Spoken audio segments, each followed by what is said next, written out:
అంటే మళ్ళీ పోర్టుపోలియో గనుల శాఖ మంత్రిగా ఇచ్చారు కదా, అంటే గనుల శాఖ మంత్రి కొద్దిగా అటు ఇటు కాంట్రవర్సీగానే ఉంటుంది అదంతా, గనులు క్వారీస్ అవన్నీ కూడా. అంటే ఆ శాఖను నేను చేయగలనా అని మీరు అనుకున్నారా? అంటే ఏది ఇచ్చినా కూడా నేర్చుకునే చేస్తాం కదా, ఇమీడియట్గా ఎక్స్పీరియన్స్ అయితే ఏది ఉండదు కదండి. మంత్రి పదవి వెంటనే పెద్ద బాధ్యత, సెక్రటరీలు ఉంటారు, పిఏలు ఉంటారు, దానికి న్యాయం చేయాలా, చాలా జాగ్రత్తగా ఉండాలా, వేసిన ప్రతి స్టెప్ ఆలోచించి వేయాలా, చుట్టుపక్కల ఉన్న పరిస్థితులను అబ్జర్వ్ చేయాలా. మంత్రి పదవి వ్యక్తిగతంగా నేను తీసుకోవడం కొత్త, కానీ నా కుటుంబానికి కొత్త కాదు కదండి. గతంలో ఇంద్రారెడ్డి గారు మంత్రి పదవి చేస్తున్నారు, పరిస్థితులు ఎట్లా ఉంటాయి, ఎట్లా స్టెప్, ఆఫ్ కోర్స్ ఇంట్లో వంట చేసినా ఇంట్లో జరుగుతున్న పరిస్థితులను అయితే ఆకలింపు చేసుకోకుండా ఉండలేం కదా. ఇంట్లో రాజకీయ చర్చలు జరుగుతూ ఉండేవి, ఇంట్లో మీటింగ్లు జరుగుతూ ఉండేవి, వాళ్ళు వీళ్ళు వచ్చినప్పుడు పరిచయం చేస్తుండేవాళ్ళు మా వారు. రాజకీయంగా ఎలా ఉంటుంది అనేది తెలుసు కాబట్టి ఎట్లాంటి ఒత్తిడికి లోన్ అవుతారు. మా వారు ఎడ్యుకేషన్ మినిస్టర్ ఉన్నప్పుడు ఎట్లున్నారు, లేబర్ మినిస్టర్ ఉన్నప్పుడు ఎట్లాంటి ఒత్తిడికి లోన్ అయ్యారు, హోమ్ మినిస్టర్ ఉన్నప్పుడు ఎట్లాంటి ఒత్తిడికి లోన్ అయ్యారు, ఇవన్నీ డెఫినెట్గా అన్నీ అబ్జర్వ్ చేసినాం ఇంట్లో ఉన్నప్పుడు.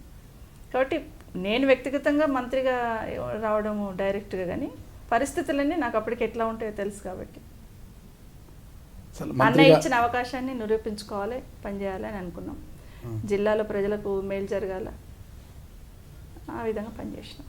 అంటే మంత్రిగా ఎలా రాణించారు, గనుల శాఖ మంత్రిగా మీరు ఎలా రాణించారంటే అర్థం కాదు. అంటే మంత్రిగా అంటే ఆ శాఖకి ఎలా న్యాయం చేశారు?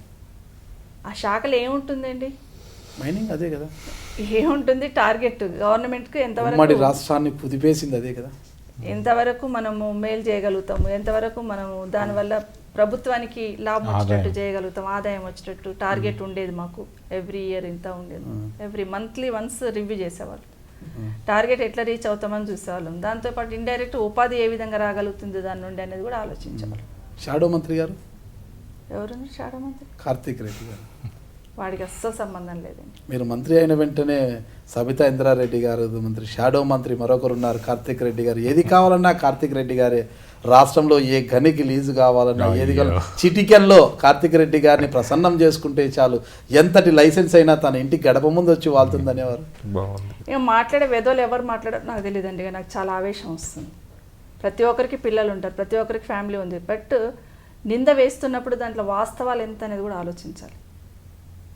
గనుల శాఖ మంత్రిగా ఉన్నప్పుడు కానీ, హోమ్ మినిస్టర్గా ఉన్నప్పుడు కానీ, పలానా కార్తీక్ ద్వారా వాళ్ళ అమ్మ దగ్గరికి పోయి ఈ పోస్ట్ తెచ్చుకున్నామో, లేకపోతే వాళ్ళ అమ్మ ద్వారా కార్తీక్ ఈ భూమి పని చేయించున్నాను ఒక్క మహానుభావుని వచ్చి చెప్పమనండి. ఓకే, అప్పుడు నేను హోమ్ మినిస్టర్ ఉన్నా కాబట్టి చెప్పలేకపోయినాం అన్నారు, ఇప్పుడు చెప్పమనండి. ఎక్కడ ఇబ్బందులు పడ్డారు నా కొడుకు వల్ల, ఏడ సెటిల్మెంట్ చేసి నా కొడుకు చెప్పమనండి. ఏ ఆఫీసర్ వచ్చి పోస్టింగ్ తీసుకున్నాడు నా కొడుకు ద్వారా చెప్పమనండి. ఎట్లాగండి మా ఇంట్లో జరిగే కూడా బయట డిస్కషన్. 2 పర్యాయాలు మంత్రిగా ఉండడంతో కార్తీక్ రెడ్డి గారు షాడో మంత్రిగా వ్యవహరిస్తూ ఈ రోజు తీసుకుంటే రంగారెడ్డి జిల్లానే కాదు, హైదరాబాద్ సిటీ నగర నడిబొడ్డునంటే కూడా ఎక్కువ విశాలమైన భూములన్నీ కూడా కార్తీక్ రెడ్డి గారి పేరు మీదే ఉన్నాయి. ఇప్పుడు మాకు అవి అడ్రస్ దొరకట్లేదండి, మీకు ఏమన్నా దొరికితే తెచ్చివ్వండి. మా అబ్బాయి తీసుకున్న భూములు ఎక్కడెక్కడ ఉన్నాయో అవన్నీ కూడా ఒక లిస్ట్ అవుట్ ఏదైనా ఉంటే, మీకు చెప్పిన మహానుభావుల దగ్గర ఎవరి దగ్గరైనా ఉండి ఉంటే, మీకు ఇన్ఫర్మేషన్ ఉన్న వాళ్ళ దగ్గర ఎవరైనా చెప్పి ఉంటే అవన్నీ మీరు లిస్ట్ అవుట్ చేసిస్తే నేను కూడా వెతుక్కుంటాను. ఇంక ఇప్పుడు ఎక్కడెక్కడ ఉన్నాయి, ఏం చేశాడనేది నేను వెతుక్కొస్తాను. ఎలా నింద వేస్తారండి?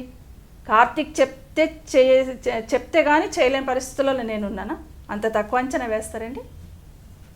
అసలు మా కుటుంబ సభ్యులు, మా అబ్బాయి ఒక్కసారి సెక్రటరియట్ వచ్చండి చెప్పమనండి, ఎవరినైనా పోనీ ఇక్కడ ఎవరైనా నాకు ఆఫీసర్తో మాట్లాడండి, అడగమనండి.